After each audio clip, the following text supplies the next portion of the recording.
bringing jobs, economic jobs to our area. Would you elaborate on how you plan on doing that? I know down in the State House,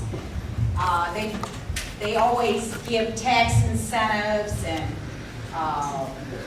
different programs where the taxpayers end up losing in the long run, or these jobs are always promised and then the companies go out of business, or they're only here for, you know, a couple of years. What is your plan, Mr. White, on that? Elaborate. Sure. I think one of the things we've got to look at is right now we have different economic development entities in our county working sometimes against each other. Fort Mill's got an economic development group, Rock Hill's got one, Clover's got one, the county's got one, the Chamber of Commerce does things. A lot of times they're competing against each other, just like the Ross project. That's a Rock Hill economic development project that they got in that the county didn't. And it's all about the tax base. That's going to be Rock Hill tax base more than it is York County tax base. So the first thing you've got to do, I think the county council has got to be the leader and meet with all the town municipalities to make sure that we're all working in the same direction. You know, the other thing, sometimes there's things that we can't compete with Mecklenburg County and Gaston County.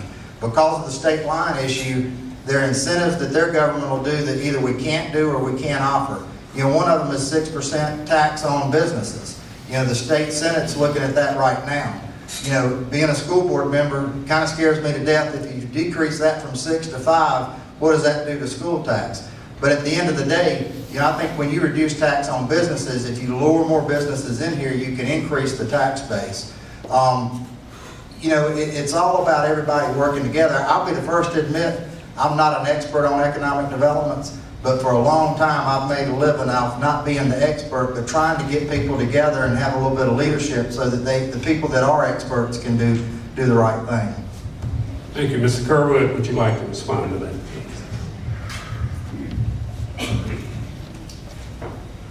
Ladies and gentlemen, talk cheap. It takes money to buy land. I don't usually, for 18 years, mention anything to an opponent. I don't have an opponent. You have a choice. I'm not running against anyone. I'm running for the seat that belongs to you, and you will be who I serve. But I'm going to do something tonight that I didn't want to do. Mr. White, you talk about jobs. You work for one of the biggest, finest organizations that York, Chester, and Lancaster County ever had. Red tape, taxes, workers' comp, insurance, retirement, drove them out of this country. That's Spring Mill. Fruit of the Loom. I have on a pair right now made in China. Where you work, you got knocked out of a job. They said, go home, boy. We can't stay in America anymore. You didn't open your mouth and you didn't lift your finger. Yet you come before these people and say, I'm going to bring jobs. When you couldn't as much as save your own from the biggest manufacturer, the biggest furnisher of labor that's ever been in York, Chester, and Lancaster County.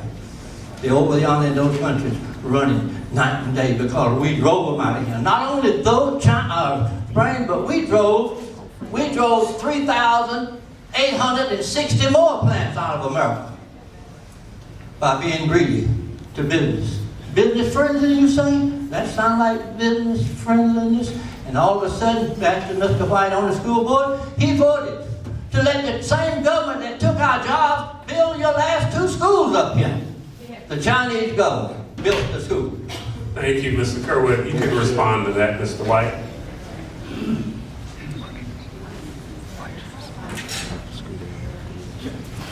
Well, that was surprising. So I still don't understand. I'm trying to understand the question. As a mid-level manager in Springs Industries, I'm responsible for the fall of the textile industry. I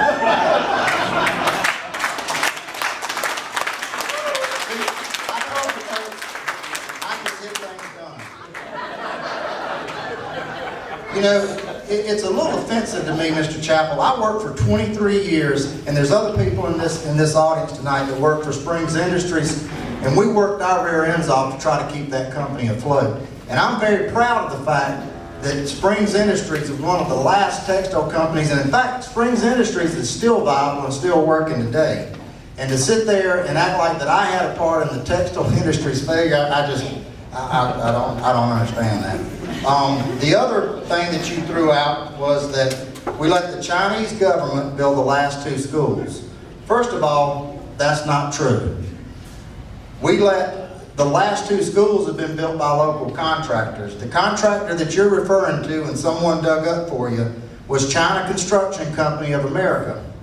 China Construction Company of America was the general contractor on Nation Ford High School that we opened about 5 years ago. They are a qualified bidder in the state of South Carolina, and our legislature has passed a procurement code that Mr. Chappell's aware of, that the procurement code that counties, cities, and school boards have to abide by is that you have to take the lowest qualified bidder. When that happened, there's other school board members in the room tonight, we had great angst about that. We asked our legal counsel if we could get out of doing that. They said that if we didn't go to the lowest bidder, we would be sued for loss of profit. That would have cost the taxpayers $1 million, and those aren't stupid decisions that I'm willing to make, so we went with what we had. Thank you very much, Mr. White.